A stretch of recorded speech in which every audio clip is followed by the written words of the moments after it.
guys, welcome back to our channel, Life as a Canadian Immigrant. Today I have a very special guest with me, my friend Daniella. Daniella and I, we go way back from Westwood High School days, or at Labore, all our lives, right? So Daniella is a medical professional here in Canada. She's a businesswoman, she's a great friend, and she's here today to share her story with us.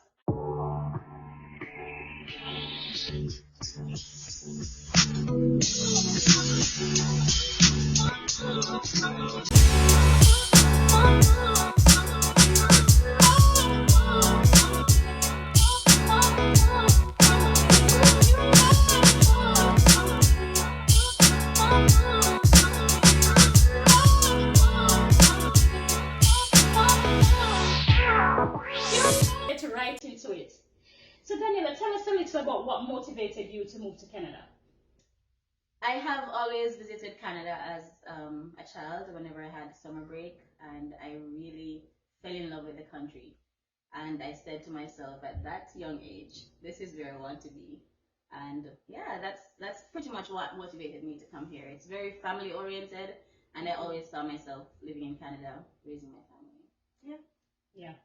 Okay, so can you describe your experience with the immigration process? Like, what process did you come here through? So I migrated here in 2016. I came as an international student, and I studied for 2 years. Following that, I obtained a 3-year work permit, and I applied for my permanent residency afterwards. Yeah.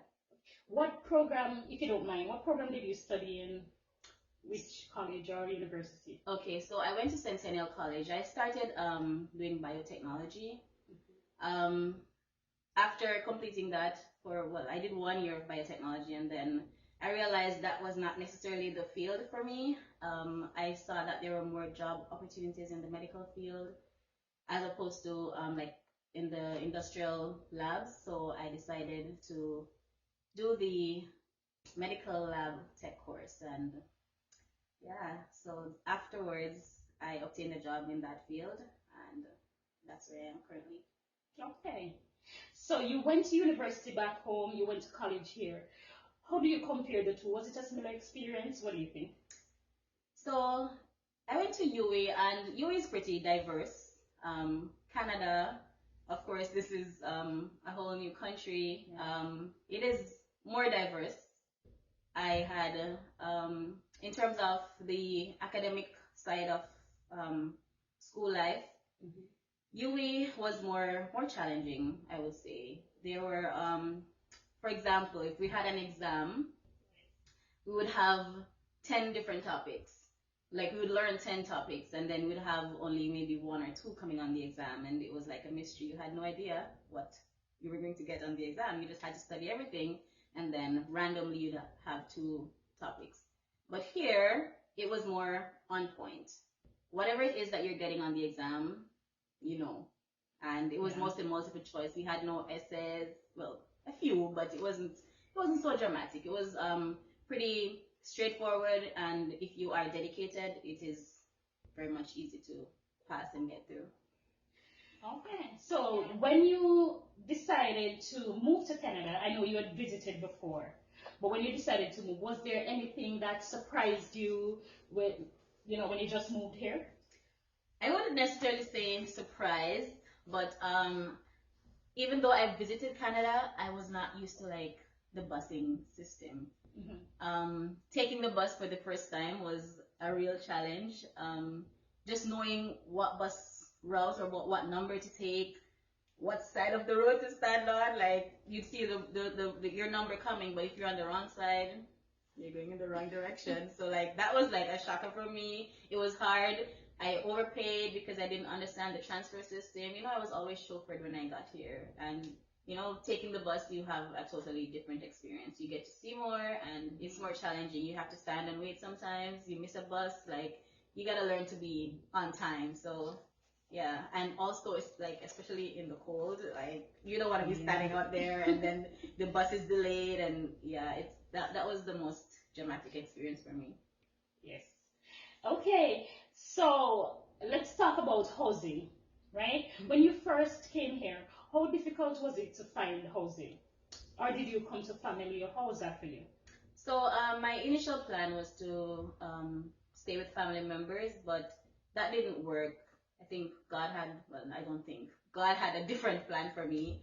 And instead, we rented a basement apartment. So I stayed with a family member for a month, and she assisted us. I'm saying us because I came with my now husband.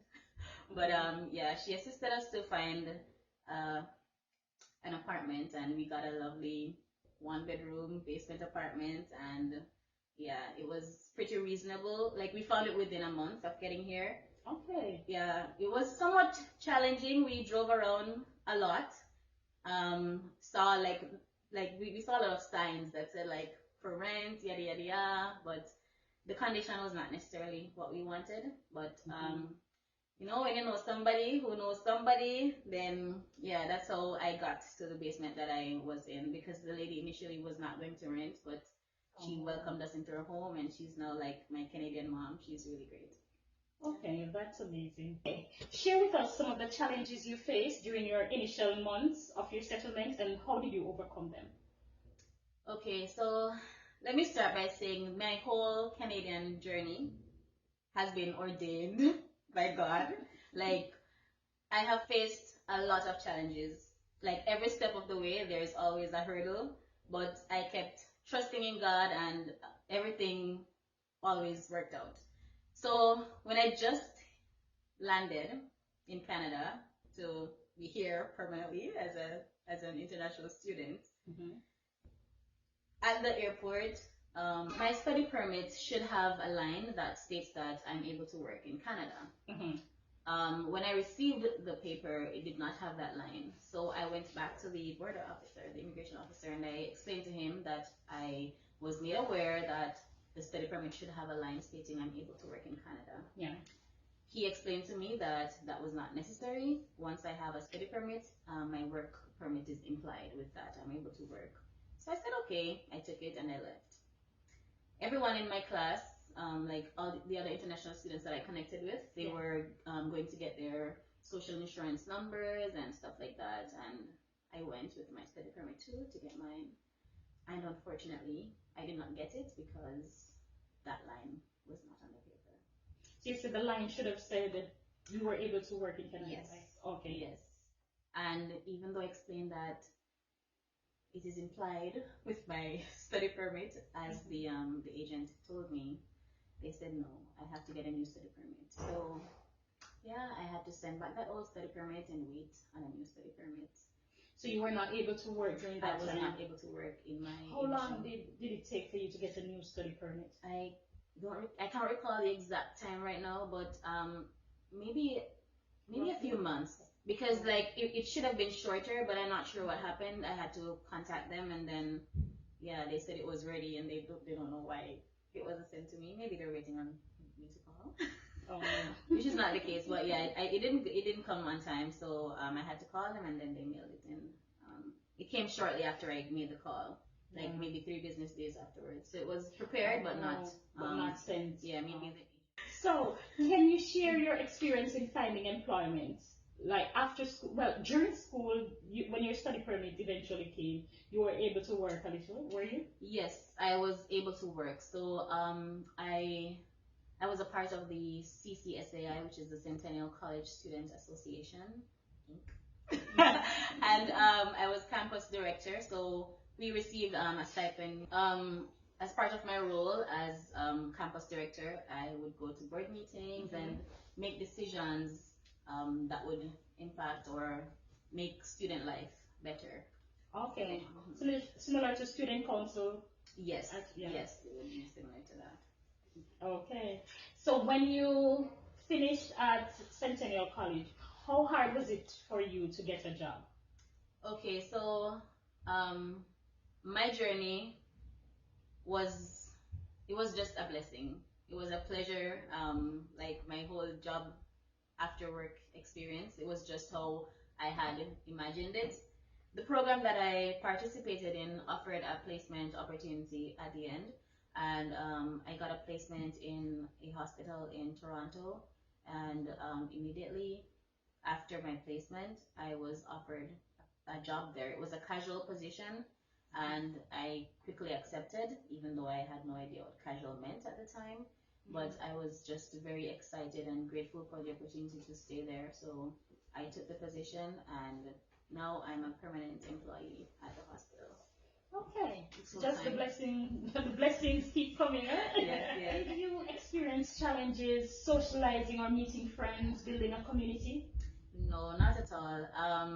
People were very warm in my at my college, and I met a few friends there. Like we're still friends to date, and yeah, it was a good experience. People are usually very welcoming, and like trying to make you as comfortable as possible in a new country.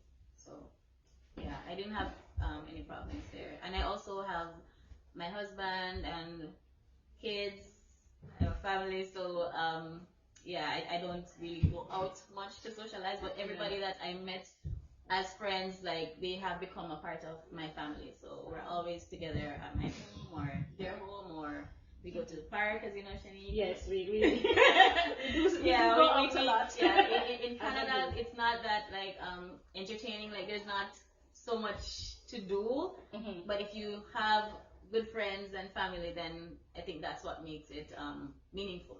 Yes. So each opportunity we get, we try to come together and do something. Yeah, even last month we had Thanksgiving together. That was, yeah, we normally try to make it a priority Yes. each year for the kids to have some time together and for us to have some time together. So Yes, especially on long weekends. Whatever it is, we try to look up what's the next long weekend. What are we gonna do? Yeah. What advice would you give to someone considering or in the early stages of immigrating to Canada? I would say prepare, do a lot of research, and try to find on or in demand jobs. Try to ensure that you don't have to ensure, but this is a good opportunity if the program that you're doing offers a placement at the end, because that would ease your or aid your transition into a job or the working field. So also just have a lot of faith, um, trust the process. If God put it in you, that means you are capable of doing it. And believe that where the Lord guides, He provides. So the journey will be challenging, but there's beauty. There's beauty in the journey. We spoke a lot about the bigger things, right? But what are some little things, some small things you wish you knew prior to coming here?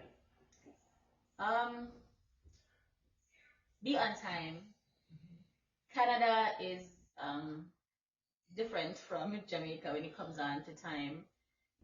Being late by a second is being late. You do not want to miss the bus by a second. Like it pains my heart when I am at the door and then the bus closes and it's gone, or you miss a train or something. Like you have to be prepared and be on time or before the time. Yeah. Don't wait until the appointed time to get anything done. Prepare yourself for any delays. There's traffic sometimes.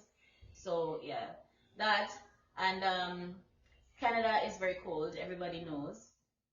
However, I would advise anyone coming to invest in proper winter gear. It can be expensive. Probably it will at this time maybe on average $300-400. You could get a comfortably enough winter jacket. But there are many less expensive ones available, but the quality is not the same, and you will freeze. You will be cold. Shoes, like, don't just think that, okay, I made this mistake, everybody. I did not check the weather. Yes, check the weather every day. Yeah, that's very important. Yes, you might look outside and it looks sunny, and you forget that it's actually winter, and you go out there and you're freezing. It might be sunny in the morning and then snowing in the afternoon. So always be prepared. Check the weather, plan ahead. Before I got a winter boots, I had my little trainers, sneakers. Yeah. and it was snowing, and I wore that to school. Can I tell you, people, like I was cramped. I could not feel my toes. I tried everything. I turned the heater on and I put my feet to the heater and I cried. That's all I could do to get the pain. I just cried. Like everything was numb. I couldn't wash it in any warm water because that like burns. Like I didn't know what to do. I rubbed them together. I wrapped them in the blanket. I did everything. So do not like put on socks, put on a good winter boot. Like just pay for it, right? And just like I have the first one that I got was gifted to me and I still have it to this day. So that's from 2016 to 2023 and I can still wear it. It's gonna snow soon and I'll put it on. Yeah. Invest in good or good quality winter clothing. So another thing that I find is very important is having a strong support system. So Canada, especially during the winter period, which is like the longest period, the longest season, it can be very depressing. Yeah, they call it the winter blues. Yeah, the winter blues, like it's real. So I had my family here with me, luckily. But if you do not have family members here with you, try to network and connect with other people, and just have a system, just have close friends or yes, some support because you will definitely need it. And sunlight, coming from Jamaica, the tropical country, we might underestimate sunlight. Yeah, but I tell you, like, it does something to your mood. It elevates your spirit. And remember, I was living in a basement. I didn't have a lot of sunlight, and coming out of that is a blessing. That's when you really realize how important the light was. Speaking about coming out of the basement, you recently bought your house here. Congratulations. That is a major deal because the housing market here now, it's crazy, right? So, although it's cooling down a little, I think. So, yes, but the interest rate is very high. So that's where the challenge is or the risk is. No one wants to buy now because the prices are a bit lower, but the interest rate is much higher. But I just trust God and the Spirit says to do it now, and yeah, that has been a blessing. So congratulations on that. Thank you. Yeah. And one more thing, guys, you're here. I wish I had known how expensive it was to get my hair done in Canada. Luckily, I was, like back home, I used to braid my own hair, like try little cornrows and do little stuff. But when I got here, it got more serious. It got real official. Like I had to learn to do my hair properly, and I did my own hair. I have been doing my own hair since 2016, and this steam press that I did, it's not really, silky or steaming right now, but this is my first time doing this on my own too, and I'm loving it. I'm loving the look. Yeah, so I started doing my friends' hair, family's hair. Whenever I go out, people are like, "Who did your hair?" And I'm like, "I do my own hair." And yeah, they want to get theirs done too. And even my husband, he doesn't go to the barber anymore. He learned to do his own haircut, and like, yeah, he's always ready. It's always, You have to be independent. You have to learn everything for yourself. Yeah. So while you're there, if you can get a little tips from the hairdressers, then watch. As a matter of fact, you could watch YouTube. Watch YouTube and try. Yeah. But hair is expensive, so I would recommend that you learn a new skill. Yeah. Do you regret migrating to Canada? Not at all. Never, not once? Never. Well, okay. I do not regret it. The journey has been challenging. However, I have a lot of faith in God. I put my trust in Him, and He has not failed me. He has not let me down. Thank you so much, Daniella, for sharing your valuable insights and experiences with us. We really appreciate you being here today. Yeah. And to our viewers, please remember to like and subscribe. See you next time.